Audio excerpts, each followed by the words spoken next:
हाँ जनाब, माल ऊपर नीचे अच्छा है या नॉर्मल है?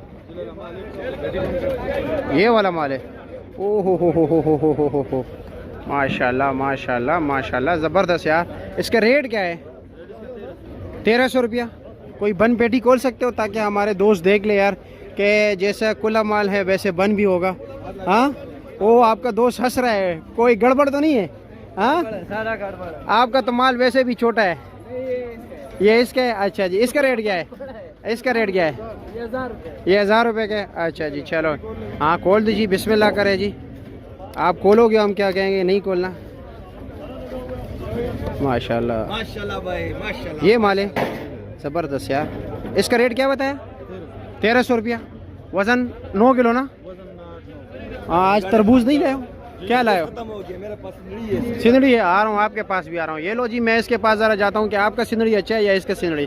ठीक है जी, शुक्रिया आप दोनों का यार।